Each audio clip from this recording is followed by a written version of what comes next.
and I'm eager to visit your continent. As I told some of you, you invited me to your countries. I said, be careful what you wish for. Yommuu Yuunaayitid Isteetsii fi hooggantoonni Afrikaa ji'a muddee darbe Waashingten keessatti walgahii taasisanii pirezidaanti Baayiden isaanii fi miseensonni kaabinee isaanii hedduun bara 2023 keessa akka ardii Afrikaa daawwatan dubbatanii turan. Akkuma kanaan Ministirri Maallaqaa mootummaa Yuunaayitid Isteetsii Jaanet Yeelen hidhata diinagdee Yuunaayitid Isteetsii fi ardiin Afrikaa waliin qaban jabeessuudhaaf biyyoottan Afrikaa, Senegaal, Zaambiyaa fi Afrikaa kibbaa torban lamman dhufan keessa daawwachuudhaaf deemu. Wiirtuu tarsiimoo fi qo'annoo addunyaa kan sagantaa Afrikaatti ogeessa gameessa kan ta'an Kaameruun Hadiisen daawwannaa kana ilaalchisanii yaada kennaniin. And this is, I think, the first of hopefully many steps to engage Africans on the continent. But there's an overall message, I think, that they're trying to send as well. Afrikaanota hirmaachisuu fi tarkaanfiiwwan hedduu keessaa kun isa jalqabaa natti fakkaata. Garuu ergaan Waashingten dabarsuudhaaf yaalaa jirtu Afrikaanota qofaaf ittuu hin ta'in Chaayinaa, Raashaa fi warreen gabaa kanarratti Yuunaayitid Isteetsii wajjiniin morkataa jiranuuf jedhan.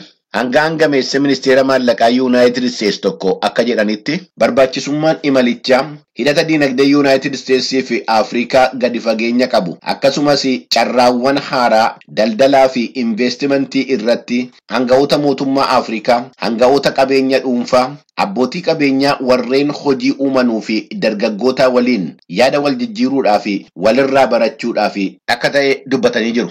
Ministirri Maallaqaa Yuunaayitid Isteetsii daawwannaa isaanii kan jalqabanu Senegaalitti. Pirezidaantii biyyattii fi durataa gamtaa Afrikaa Macky Sall wajjin wal argu. Senegaal dhaabbata diinagdee hawaasa biyyoota lixa Afrikaa ECOWAS keessatti miseensa jabduudha. Haala sochii daldala addunyaa haqa qabeessa yookiin madaalawaa hin taane irratti dubbachuudhaaf Macky Sall fi kun carraa gaarii akka ta'e dubbatanii Chisanga Chekwe pirezidaantiin dhaabbata biyya Kanaadaa keessa maandheffate dhaabbata gargaarsa bu'uura barnootaa yookaan Masomo Education Foundation Charity jedhamee beekamu. Among the foremost efficient cotton producers in the world are Benin, Burkina Faso, Chad, and Mali. 3 of these countries are in Benin, Burkina Faso, Chadii fi Maaliin addunyaa irratti biyyoottan oomisha jirbiitiin dandeettii qaban 4 keessaa warreen jiranidha. 3 isaanii ECOWAS keessa jiru. 4 isaanii immoo miseensota gamtaa Afrikaati. Wanti nama dinqisiisu isa kana.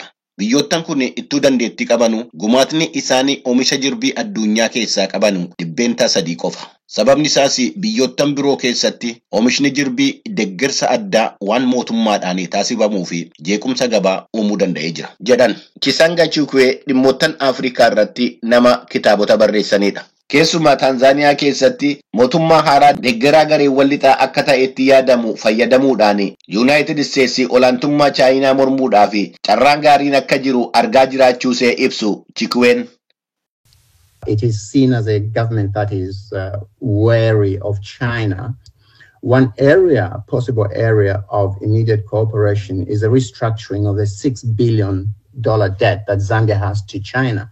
And let's remember that makes up about 25% of the country's GDP.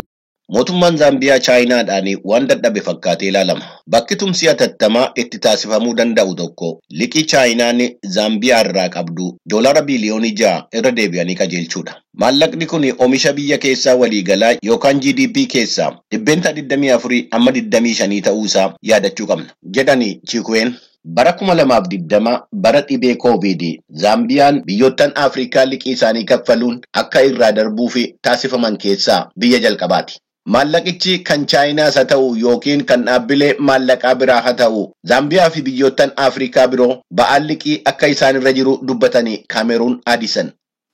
Ghana, another, I think, very successful African country, really experiencing, a mounting crisis there. And so Washington is seen as partly responsible because, like it or not, Washington is seen as controlling the international financial institutions of the World Bank. Biyyoottan Afrikaa milkaa'insa argatan keessaa tokko kan taate Gaanaan rakkina yeroo yeroodhaan irratti tuulametu ishee mudataa jira. biyyi dhaabbilee maallaqaa addunyaa, baankii addunyaatii fi dhaabbata maallaqaa addunyaa yookiin IMF'n to'attu Waashingteen itti gaafatamummaa gamtokkee qabdi. Biyyoottan Afrikaa irratti tarkaanfii qusannaa dhiibuudhaan daldalli liqii biyyoottan Afrikaatiif kennamu akka hedduu ol ka'aa ta'e taasifamee jira.